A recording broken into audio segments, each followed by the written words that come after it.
Hi guys, welcome back to my channel. I'm due for my Clomid update, so I'm going to be doing that today in this video. And I'm also going to be talking about some trying to conceive plans we have for the future. There's some things that we kind of want to get done, and we kind of have some, or at least I do, I have some kind of worries, some kind of questions about stuff that's kind of going on with my body that I think may be hindering us in this process to try to conceive. So if you're interested in this video, just keep watching. First of all, if you're new here, welcome. My husband and I have a 3-year-old daughter together, and we are trying to conceive our second child together. We have been trying to conceive for well over a year now, and I just finished my 5th round of fertility medication. So if you need to catch up, I have all my videos obviously on my channel. I started updating and starting to do these videos once we had started the fertility medication, so you can look back and see from month 1 up until now. So last month we decided to do the Clomid again after Femera was not successful in getting me to even ovulate. Now if you remember back to my first few months of Clomid, they started me on 50 milligram and I ovulated every month for 3 months on that. Once we tried Femera and it did not work, we decided to go back to Clomid, and this time we did 100 milligram, which is just the next step up that they do if you don't get pregnant or don't ovulate with the 50 milligram. Interestingly enough, the 100 milligram did not make me ovulate. I was pretty sure it didn't, because like I said, I say this all the time, when I do ovulate, I definitely feel ovulation pain. And I'll get kind of into that a little bit later on, but I kind of figured I did not ovulate, and it was just weighing on my mind, and we got a 21-day level progesterone level, and it was a 4.4, which obviously is not ovulatory. And I kind of questioned maybe if we had taken it too early. So I got another progesterone level drawn 3 days later on that following Monday, and it was a 1.9. So it definitely was going down. My OB said that's not ovulatory, but I also started to question maybe if we had taken the progesterone level too late, because upping the dose of Clomid, I don't know if that could make me ovulate earlier. So that's something that I did ask my OB, and she said yes, it was possible. So this next month, there's kind of a few things going on. We had a fertility specialist appointment set up, and it's also my 6th month of fertility medication. And I know that with Clomid they say, and I've been told, you can only take it for so long, and 6 months is really the most they want you to take it, because you can have some adverse side effects. We're talking effects as bad as minor things to having a stroke. So of course your body needs time off of that medication. And I really went back and forth or not if I even wanted to do the medication this month, if I wanted just to go straight to the fertility specialist, if I wanted to talk to my primary care doctor about some things I thought were going on with my body. So we are going to go ahead and do 1 more month of Clomid, and this time the OB is going to up it to 150 milligrams. And for some reason, you guys, I'm sitting here thinking it's not even going to make me ovulate. To me, I'm just kind of shocked by the fact that Clomid made me ovulate on 50 milligrams for 3 months, and then we switched to Femera for a month. It did not make me ovulate, and then going back to Clomid, doubling the dosage, still didn't make me ovulate. So I'm definitely kind of wondering what's going on with my body. Maybe, I don't know. I just think it's, I don't know a ton about this kind of stuff, so this has all been a learning process to me, and it really helps me to watch other people on YouTube to kind of see what's happening with them. And so this month, I won't rant on about that, but this month we are going to do the 150 milligram of Clomid. And my cycle actually started 4 days early, which last month, whenever I did not ovulate, it took, it was actually late for 3 weeks. So I almost went 2 months without having a cycle. So I was kind of surprised when my cycle came early, because I have a 33-day cycle usually, and this time it was 29, which is actually very average. But it makes me really think that I could have ovulated earlier, and we took the progesterone too late. So I'm not really sure about that. I mean, that kind of puts that hope in my head that maybe I will actually ovulate, but you know, if you're not temping, it's hard to tell yourself when you actually ovulate and have like a guaranteed time, because I only use OPKs. And so I've been instructed this month that when I get my positive ovulation test, they want me to come in exactly 7 days after that, no matter what day of the cycle I'm on. So we're gonna try that this round, and I will update you guys along the way. I ended up having some kind of bad side effects with the 100 milligram. I think I'll always do my updates a little bit too early when I say I have no symptoms. Towards, like right after that video I put up about my symptoms, I started having extremely bad hot flashes, especially at nighttime. It was making it very hard to sleep. I was getting very uncomfortable. And my husband swears I have been super moody on the Clomid. And there are things that I think I've done that I'm like, wow, that was just kind of bitchy of me. So I definitely think that since the dose was higher, that I did have some side effects on it. And so I'm really nervous about taking 150 because I don't know how my body's gonna, if it's gonna be the worst symptoms. I mean, I'm hoping it's the worst that it gets is what it was last month, but you just really never know. So as far as the future goes and kind of continuing on with what I am planning on happening, in my heart, I just don't feel like I'm gonna get pregnant this next cycle. I just don't know that it's gonna happen. I'm kind of starting to lose that hope, and that just like, I think it's gonna happen only because I've seen no so many times. I mean, I can't even get myself to ovulate, much less even do a pregnancy test. So I started talking to my OB and my primary care physician about a few things. And this might be TMI for some of you guys, maybe not, I don't know, but this is a Trying to Conceive channel, so I just want to be open with you guys and be honest. If we are not pregnant this cycle, I am going to have an HSG test done. And pretty much in kind of layman's terms, what that is they take a dye and they flush it through your fallopian tubes, and it will show them if there is a blockage or not.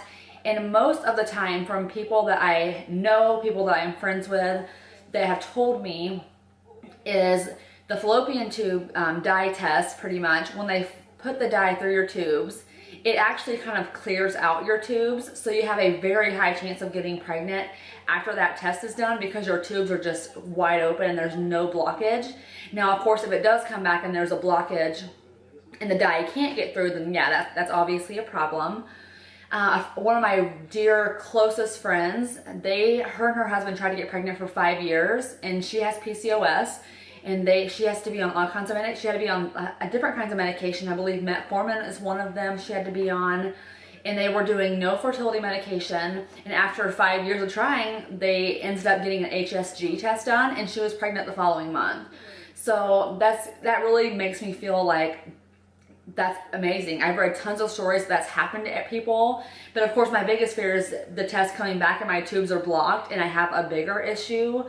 So that's going to be my first step after this next cycle of trying to conceive. If we don't get pregnant, we will have the HSG test done. That's the one that I'm most curious about. This month, currently, in the next week or so, we are going to get my husband another sperm analysis done, just in case. Obviously, I know I'm the problem because I'm not ovulating, but even the months that I did ovulate, I'm wondering kind of what happened there. Maybe he does have a low sperm count and we just don't know about it yet. The last time we had one was a little over 3.5 years ago, and my OB said that things can change, you just never know. So those are the next steps that we are talking about. I do want to talk to you about kind of things that have been going on with my body the past 6 months. The main things that I'm worried about, there's 2 things I'm really worried about with my body. And I think that most of you who are trying to conceive know, when you're trying to conceive, it pretty much consumes your life. I mean, especially when you don't get pregnant after a little while, your mind just constantly runs, what's wrong? It gets to the point where at night I'm thinking, what if I don't have any more kids? I'm not going to get emotional. I'm not going to get upset about it. But emotionally, I'm not ready to not have any more kids. I always thought that I would have at least 1 or 2 more. And sometimes I just lay there and think, what if it's not meant to be? And what if this is not what God's plan is for me? And you guys know who are on medication, and it really just weighs on you and you think about it constantly. It doesn't matter where you are, you're in Starbucks in a line and someone in front of you is pregnant, and you know, it just kind of weighs on your heart a little bit. Not that you're not happy for that person, but it's definitely hard. It just pretty much consumes every minute of everything. So things that have been going on with my body that I've been really thinking about. One thing that I have an issue with is sometimes when we are having intercourse, it's painful for me, especially the time that I'm ovulating. All the times that I do ovulate, it is very difficult for us to have intercourse because it's a little bit painful. And that leads me to believe one of two things, because not only is it painful, but when I combine it with the symptoms that I have, one of those other symptoms being my lower back pain when I do start my cycle, the more I look into it, I think either one, I have cysts on my ovaries. So after the HSG, we will be getting an ultrasound just to see if that's the case. And then the second main concern that really, really stresses me out is the fact that I possibly could have endometriosis. My mom had it extremely bad. She had a hysterectomy when she was 25. I am 25.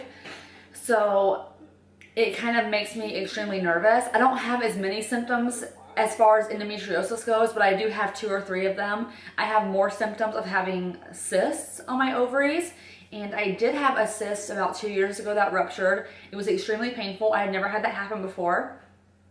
But I also never had a lot of these symptoms that I'm having now. Even when I got pregnant with our daughter, our 3-year-old Aniston, I never had any of these symptoms. I had irregular periods back then that mostly were due to stress, I think.